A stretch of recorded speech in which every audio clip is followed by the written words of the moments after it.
നമസ്കാരം. ഞാൻ അഡ്വക്കേറ്റ് മുജീബ് റഹ്മാൻ. ഇന്നത്തെ പ്രധാന നിയമവിശേഷങ്ങളിലേക്ക് സ്വാഗതം. തൃണമൂൽ കോൺഗ്രസിനെ ലക്ഷ്യമിട്ടുള്ള BJPയുടെ തിരഞ്ഞെടുപ്പ് പരസ്യങ്ങൾ വിലക്കിയ കൽക്കട്ട ഹൈക്കോടതി നടപടിക്കെതിരായ ഹർജിയിൽ ഇടപെടാൻ സുപ്രീം കോടതി വിസമ്മതിച്ചു. പരസ്യങ്ങൾ പെരുമാറ്റച്ചട്ട ലംഘനമെന്ന് ചൂണ്ടിക്കാട്ടിയാണ് ഹൈക്കോടതിയുടെ സിംഗിൾ ബെഞ്ച് വിലക്കിയത്. ഇതിനെതിരെയാണ് BJP സുപ്രീം കോടതിയെ സമീപിച്ചത്. ജസ്റ്റിസ് JK മഹേശ്വരി അധ്യക്ഷനായ ബെഞ്ചാണ് കേസ് പരിഗണിച്ചത്.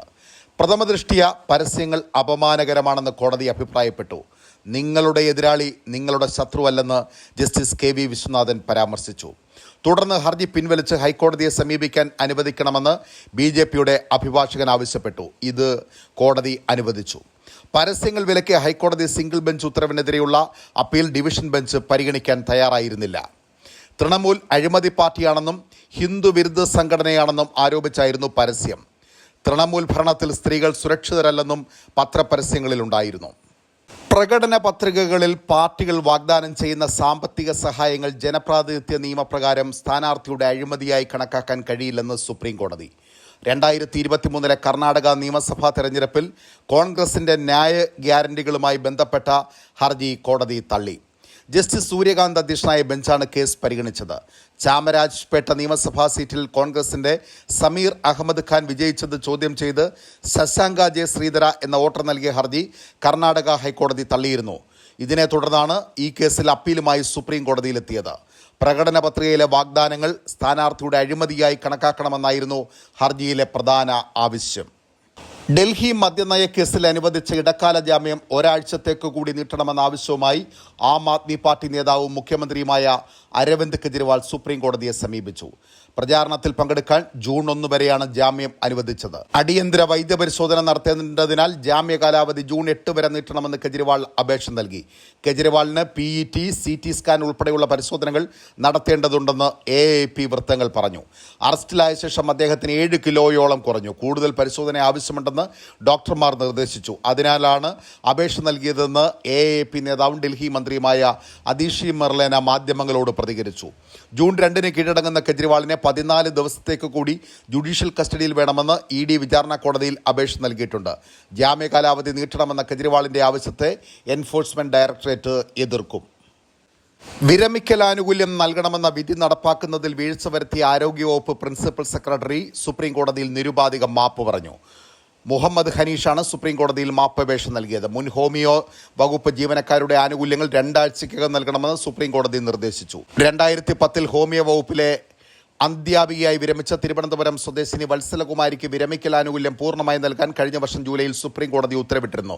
എന്നാൽ ഇത് നടപ്പാക്കിയില്ലെന്ന് ചൂണ്ടിക്കാട്ടിയാണ് കോടതിയലക്ഷ്യ ഹർജി നൽകിയത്. വ്യാപാര സ്ഥാപനങ്ങളുടെ പ്രവർത്തനങ്ങളെ ബാധിക്കുന്നു, സമീപത്തെ കെട്ടിടത്തിൽ നിഴൽ വീഴ്ത്തുന്നു തുടങ്ങിയ ന്യായങ്ങളുടെ പേരിൽ റോഡരികിലെ മരങ്ങൾ വെട്ടിമാറ്റുന്നില്ലെന്ന് സർക്കാർ ഉറപ്പാക്കണമെന്ന് ഹൈക്കോടതി. ജീർണാവസ്ഥയിലായി ജനങ്ങളുടെ ജീവന് ഭീഷണിയായാൽ മാത്രമേ മരങ്ങൾ മുറിക്കാവൂ എന്നും ജസ്റ്റിസ് PV കുഞ്ഞികൃഷ്ണൻ പറഞ്ഞു. സർക്കാർ ഭൂമിയിലെ മരങ്ങൾ മുറിച്ചു മാറ്റുന്നത് നിയന്ത്രിച്ചുള്ള 2010 ഫെബ്രുവരി 10 സർക്കാർ ഉത്തരവ് കൃത്യമായി പാലിക്കണം. ബന്ധപ്പെട്ട സമിതിയുടെ തീരുമാനപ്രകാരം മാത്രമേ മരം മുറിക്കാവൂ. ഇക്കാര്യത്തിൽ ചീഫ് സെക്രട്ടറി ആവശ്യമായ ഉത്തരവിറക്കണമെന്നും നിർദ്ദേശിച്ചു. പാലക്കാട് പൊന്നാനി സംസ്ഥാന പാതയോരത്ത് തങ്ങളുടെ കെട്ടിടങ്ങൾക്ക് സമീപമുള്ള മരങ്ങൾ മുറിച്ചു മാറ്റുന്നതിന് വനം വകുപ്പ് അനുമതി നിഷേധിച്ചതിനെതിരെ പട്ടാമ്പി സ്വദേശി മുസ്തഫ ഉൾപ്പെടെ നൽകിയ ഹർജി തള്ളിയാണ് ഹൈക്കോടതിയുടെ ഉത്തരവ്. ഒരു തൈ നടാം നമുക്ക് വേണ്ടി, ഒരു തൈ നടാം കൊച്ചുമക്കൾക്ക് വേണ്ടി എന്ന സുഗതകുമാരിയുടെ കവിതയും ഉത്തരവിൽ കോടതി ഉദ്ധരിച്ചു. മരം മുറിക്കാൻ കോടാലിയെടുക്കുമ്പോൾ പരിസ്ഥിതിക്കും പ്രകൃതിക്കും വേണ്ടി ജീവിച്ച സുഗതകുമാരിയുടെ ഈ വരികൾ എല്ലാ പൗരന്മാരും ഓർമ്മിക്കണം. കാരണമില്ലാതെ മരം മുറിക്കുന്നത് പ്രകൃതിയെയും പരിസ്ഥിതിയെയും കൊല ചെയ്യലാണെന്നും കോടതി പറഞ്ഞു. മരങ്ങൾ മുറിച്ചു മാറ്റിയില്ലെങ്കിൽ കെട്ടിടത്തിൽ വാടകക്കാരെ ലഭിക്കില്ലെന്നായിരുന്നു ഹർജിക്കാരുടെ വാദം. ചെലവ് വഹിക്കാമെന്നും പകരം സ്വന്തം വസ്തുവിൽ മരങ്ങൾ നടാമെന്നും അറിയിച്ചു. വനവൽക്കരണത്തിന്റെ ഭാഗമായി വനം വകുപ്പ് നട്ടുവളർത്തിയ മരങ്ങൾ വെട്ടിനീക്കണമെന്ന ആവശ്യം PWD അംഗീകരിച്ചിരുന്നു. മരങ്ങൾ മുറിക്കുന്നതിനെതിരെ നാട്ടുകാർ പ്രതിഷേധിച്ചിരുന്നെന്ന് വനം വകുപ്പ് അറിയിച്ചു.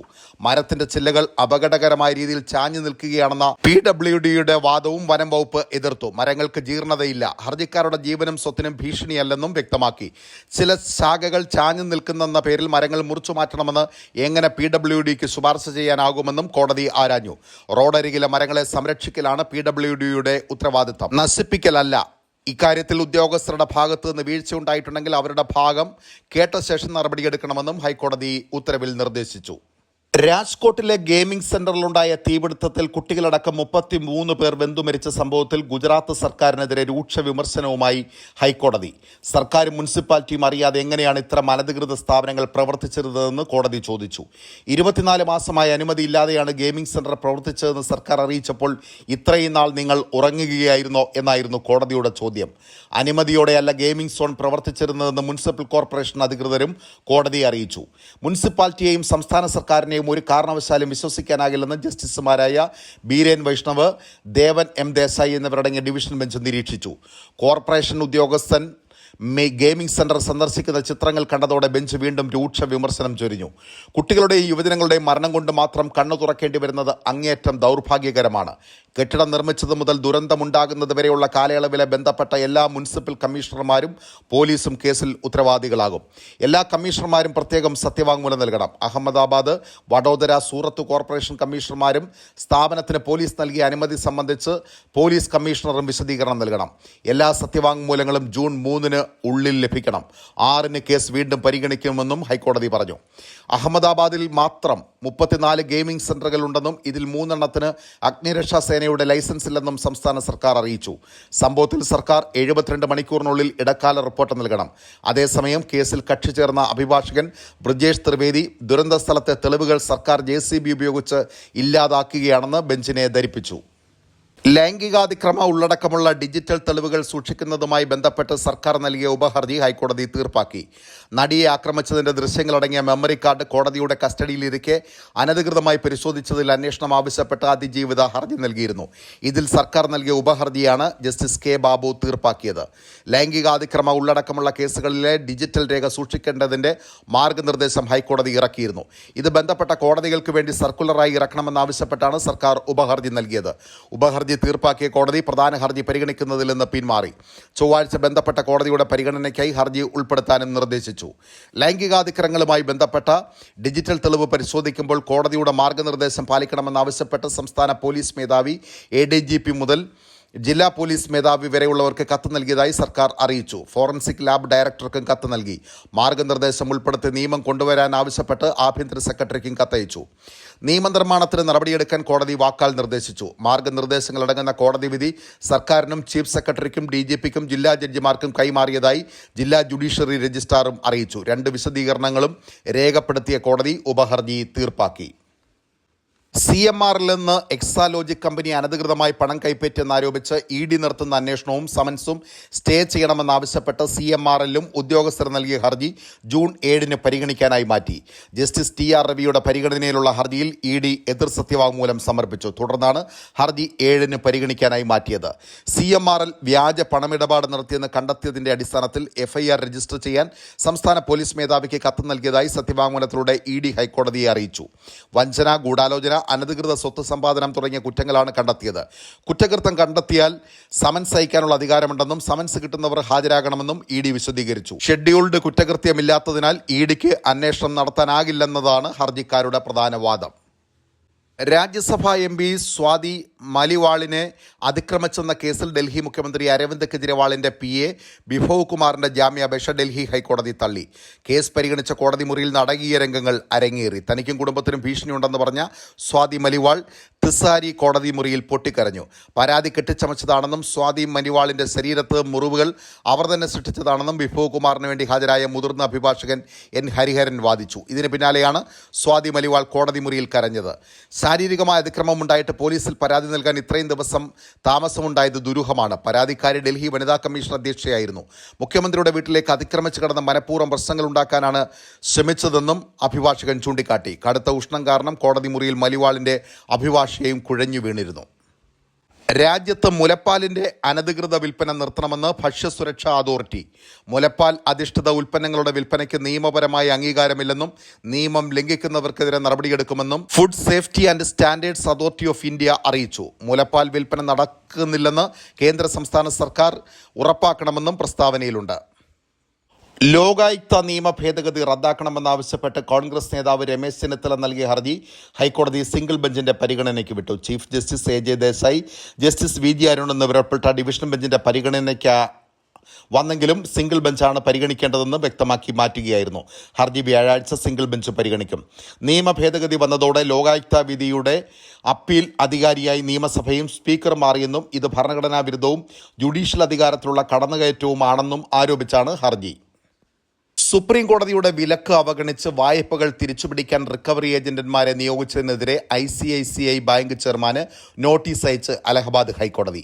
ഏജന്റിന്റെ സേവനം ബാങ്ക് തേടുന്നത് എങ്ങനെയെന്ന് വിശദീകരിക്കുന്ന വ്യക്തിപരമായ സത്യവാങ്മൂലം സമർപ്പിക്കാനാണ് നിർദ്ദേശം. വായ്പ മുഴുവൻ പലിശ സഹിതം തിരിച്ചടച്ചിട്ടും ബാങ്ക് നിയോഗിച്ച റിക്കവറി ഏജന്റന്മാർ തന്നെ വീട്ടിലെത്തി ഭീഷണിപ്പെടുത്തിയെന്ന രാഹുൽ സിംഗ് എന്നയാളുടെ പരാതിയിലാണ് ഹൈക്കോടതിയുടെ നടപടി. +1 സീറ്റില്ലെന്ന പരാതി ഒരു വിദ്യാർത്ഥി പോലും ഉന്നയിച്ചിട്ടില്ലെന്ന് സംസ്ഥാന സർക്കാർ ഹൈക്കോടതിയിൽ. മലബാറിലെ +1 പ്രതിസന്ധി പരിഗണിച്ച് പുതിയ +1 ബാച്ച് അനുവദിക്കണമെന്നാവശ്യപ്പെട്ട മലപ്പുറത്തെ AR Nagar higher secondary school manager നൽകിയ ഹർജിയിലാണ് എതിർവാദം സർക്കാർ ഉയർത്തിയത്. +1 സീറ്റില്ലെന്നും ബാച്ച് അനുവദിക്കണമെന്ന പരാതിയുമായി സർക്കാരിനെ സമീപിക്കുന്നത് സ്കൂൾ മാനേജർമാർ മാത്രമാണ്. ഒരു വിദ്യാർത്ഥിയോ രക്ഷിതാർത്താവോ ഇതുവരെ സീറ്റില്ലെന്ന പരാതി ഉയർത്തിയിട്ടില്ല. സത്യവാങ്മൂലത്തിലൂടെ സർക്കാർ അറിയിച്ച നിലപാട് ഹൈക്കോടതി ഉത്തരവിൽ എടുത്തു പറഞ്ഞിട്ടുണ്ട്. +1 സീറ്റ് തേടി സ്കൂളുകൾ കയറിയിറങ്ങുന്ന വിദ്യാർത്ഥികൾക്കും രക്ഷിതാക്കൾക്കും സർക്കാരിന് പരാതി നൽകാൻ സമയമുണ്ടാകില്ലെന്ന് പറഞ്ഞ് ഈ വാദം ഹൈക്കോടതി തള്ളി. +1 ബാച്ചുകളുടെ ആവശ്യകതയുണ്ടോ എന്ന് പരിശോധിച്ച് 15 ദിവസത്തിനധികം റിപ്പോർട്ട് നൽകാൻ സംസ്ഥാന ജില്ലാതല സമിതികളോട് ആവശ്യപ്പെടാനും ജസ്റ്റിസ് TR രവി ഉത്തരവിട്ടു. മലബാർ ജില്ലകളിലാകെ 40,000-ത്തിലധികം സീറ്റുകളുടെ കുറവുണ്ടെന്നത് വിദ്യാഭ്യാസ വകുപ്പിന്റെ തന്നെ കണക്കാണ്. വിദ്യാർത്ഥി സംഘടനകളടക്കം മലബാറി സംഘടനകൾ +1 സീറ്റ് പ്രതിസന്ധി പരിഹരിക്കണമെന്നാവശ്യപ്പെട്ട് പ്രക്ഷോഭ രംഗത്താണ്. എന്നിട്ടും പരാതിയൊന്നും വന്നില്ലെന്നാണ് സർക്കാരിന്റെ വാദം. അഡ്വക്കേറ്റ് ജയശങ്കറിനെ 1 മാസത്തേക്ക് അറസ്റ്റ് ചെയ്യരുതെന്ന് പോലീസിന് നിർദ്ദേശം നൽകി ഹൈക്കോടതി. സച്ചിൻ ദേവ് MLA-ക്കെതിരെ ജാതി അധിക്ഷേപം നടത്തിയെന്ന കേസിലാണ് ഹൈക്കോടതിയുടെ നിർദ്ദേശം. ഇക്കാലയളവിൽ ജയശങ്കർ അന്വേഷണത്തോട് സഹകരിക്കണമെന്നും ഹൈക്കോടതി നിർദ്ദേശിച്ചു. തിരുവനന്തപുരത്ത് KSRTC ബസ് ഡ്രൈവറും മേയറും വാക്കുതർക്കമുണ്ടായ വിഷയത്തിൽ ജയശങ്കർ ഒരു യൂട്യൂബ് ചാനലിൽ നടത്തിയ അഭിപ്രായ പ്രകടനത്തിനെതിരെ പോലീസ് കേസെടുത്തിരുന്നു. പട്ടികജാതി പട്ടികവർഗ പീഡന നിരോധന നിയമപ്രകാരമാണ് സച്ചിൻ ദേവിന്റെ പരാതിയിൽ കേസെടുത്തത്. ഇതിനെതിരെ ജയശങ്കർ ഹൈക്കോടതിയെ സമീപിക്കുകയായിരുന്നു. രാഷ്ട്രീയ നേട്ടത്തിനു വേണ്ടിയാണ് തനിക്കെതിരായ കേസെന്ന് ജയശങ്കർ വാദിച്ചു. ഭരണകക്ഷിക്കും പ്രത്യേകിച്ച് ആഭ്യന്തര വകുപ്പ് കൂടി കൈകാര്യം ചെയ്യുന്ന മുഖ്യമന്ത്രിക്കുമെതിരായ തന്റെ വിമർശനങ്ങളെ നിശബ്ദമാക്കാൻ കൂടിയുള്ള ദുരുദ്ദേശം ഈ പരാതിക്ക് പിന്നിലുണ്ട്. താൻ മുഖ്യമന്ത്രിയെയും സർക്കാരിനെയും യൂട്യൂബ് ചാനലിലൂടെ വിമർശിക്കാറുണ്ട്. ഒട്ടേറെ പെൻഷനുകൾ കുടിശ്ശിക കിടക്കെ മുഖ്യമന്ത്രിയും കുടുംബവും വിദേശത്ത് പോയത് താൻ വിമർശിച്ചിരുന്നു. തന്റെ വിമർശനങ്ങൾ ജനങ്ങൾ സ്വീകരിക്കുകയും തന്നെ പിന്തുണയ്ക്കുകയും ചെയ്യുന്നത് അവരെ വിരളി പിടിപ്പിക്കുന്നു എന്ന് ജയശങ്കർ ഹർജിയിൽ പറഞ്ഞു. അതുകൊണ്ട് ഇങ്ങനെ ഒരു അവസരം ലഭിച്ചപ്പോൾ അത് തനിക്കെതിരെയുള്ള കേസാക്കി മാറ്റുകയാണ് ചെയ്തതെന്നാണ് ജയശങ്കർ കോടതിയിൽ വ്യക്തമാക്കിയത്. അതുകൊണ്ട് തനിക്കെതിരെയുള്ള FIR റദ്ദാക്കണമെന്നും ജയശങ്കർ വാദിച്ചു. തുടർന്നാണ് ഹർജിക്കാരനെ 1 മാസത്തേക്ക് അറസ്റ്റ് ചെയ്യരുതെന്ന് ജസ്റ്റിസ് CS ഡയസ് ഉത്തരവിട്ടത്. തൊടുപുഴ കുടുംബ കോടതിയുടെ പുതിയ കെട്ടിടത്തിന്റെ ഉദ്ഘാടനം ഹൈക്കോടതി ചീഫ് ജസ്റ്റിസ് ആശിഷ് ജിതേന്ദ്ര ദേശായി നിർവഹിച്ചു. മൊബൈൽ സേവാ കേന്ദ്ര പദ്ധതിയുടെ ഉദ്ഘാടനം ഹൈക്കോടതി ജഡ്ജി A മുഹമ്മദ് മുസ്താഖ് നിർവഹിച്ചു. തൊടുപുഴയിൽ 2005 കുടുംബ കോടതി ആരംഭിച്ചത് മുതൽ തൊടുപുഴ മിനി സിവിൽ സ്റ്റേഷൻ കെട്ടിടത്തിലായിരുന്നു പ്രവർത്തനം. തുടർന്ന് 2021 സെപ്റ്റംബർ 3 ഹൈക്കോടതി ജഡ്ജി സുനിൽ തോമസ് ആണ് പുതിയ കെട്ടിടത്തിന് തറക്കല്ലിട്ടത്. 6.5 കോടി രൂപ ചെലവിലാണ് പൊതുമരാമത്ത് വകുപ്പ് കോടതി സമുച്ചയം നിർമ്മിച്ചത്. കോടതികളുടെ ഒന്നിലധികം ആവശ്യങ്ങൾ നിറവേറ്റുന്നതിനായി 2 ക്യാബിനുകളോടുകൂടി രൂപകൽപ്പന ചെയ്ത ഒരു മൾട്ടിപർപ്പസ് വാഹനമാണ് മൊബൈൽ സേവാ കേന്ദ്രം. പൂർണ്ണമായും AC, അതിവേഗ ഇന്റർനെറ്റ് കണക്ടിവിറ്റി, പവർ ബാക്കപ്പ് എന്നിവ സജ്ജീകരിച്ചിട്ടുള്ളതുമാണ്. ചടങ്ങിൽ ജില്ലയുടെ ചുമതലയുള്ള ഹൈക്കോടതി ജഡ്ജി CS ഡയസ്, ജില്ലാ judge PAS Sasikumar, Kerala bar council member Joseph John, ജില്ലാ കോടതി bar association president MM Thomas, secretary Sijo Jeth Aicheril, Thodupuzha government pleader advocate VS Saneesh, പൊതുമരാമത്ത് കെട്ടിട വിഭാഗം ചീഫ് എഞ്ചിനീയർ B നായൽ, Kerala advocate clerk association Thodupuzha unit president Sajeev T Kuttichira തുടങ്ങിയവർ പ്രസംഗിച്ചു. രണ്ടാനച്ഛൻ്റെ ക്രൂര പീഡനത്തിനിരയായ 7 വയസ്സുകാരനെ ഹൈക്കോടതി സ്വന്തം പിതാവിന് വിട്ടു നൽകി. കുട്ടിയെ അമ്മയുടെ മുൻപിൽ കെട്ടിയിട്ട് ക്രൂരമായി മർദ്ദിച്ചതിന് അമ്മയുടെ 2ാം ഭർത്താവും ആറ്റുകാൽ സ്വദേശിയുമായ അനുവിനെ പോലീസ് അറസ്റ്റ് ചെയ്തിരുന്നു. ബാലനീതി നിയമപ്രകാരമാണ് ഇയാൾക്കെതിരെ കേസെടുത്തിരിക്കുന്നത്. കാലിൽ കെട്ടിത്തൂക്കി ചങ്ങല കൊണ്ടും നായയെ കിട്ടുന്ന ബെൽറ്റ് കൊണ്ടും കുട്ടിയെ മർദ്ദിക്കുന്ന ദൃശ്യങ്ങൾ പുറത്തു വന്നിരുന്നു. തുടർന്ന് മെഡിക്കൽ പരിശോധനയ്ക്ക് വിധേയമാക്കിയ ശേഷം കുട്ടിയെ ചൈൽഡ് വെൽഫെയർ കമ്മിറ്റിക്ക് കൈമാറുകയായിരുന്നു. കുട്ടി അതിക്രൂരമായ പീഡനത്തിനിരയായെന്ന വാർത്ത കണ്ട് യഥാർത്ഥ പിതാവ് ചൈൽഡ് വെൽഫെയർ കമ്മിറ്റിക്ക് അപേക്ഷ നൽകിയിരുന്നു. ഇതിൽ തീരുമാനമാകാത്ത സാഹചര്യത്തിൽ പിതാവ് ജില്ലാ കളക്ടറെ സമീപിച്ചെങ്കിലും പരിഹാരമായില്ല. തുടർന്നാണ് അഡ്വക്കേറ്റ് ജിബു പി തോമസ് മുഖേന പിതാവ് ഹൈക്കോടതിയെ സമീപിച്ചത്. ജസ്റ്റിസ് TR രവിയാണ് കുട്ടിയെ പിതാവിന് വിട്ടു നൽകാൻ ഉത്തരവിട്ടത്. കുട്ടിയുടെ തുടർന്നുള്ള കാര്യങ്ങൾ നിരീക്ഷിക്കാൻ ചൈൽഡ് വെൽഫെയർ കമ്മിറ്റിക്ക് ഹൈക്കോടതി നിർദ്ദേശം നൽകി. ഇതോടുകൂടി ഇന്നത്തെ പ്രധാന നിയമവിശേഷങ്ങൾ അവസാനിക്കുന്നു. നമസ്കാരം.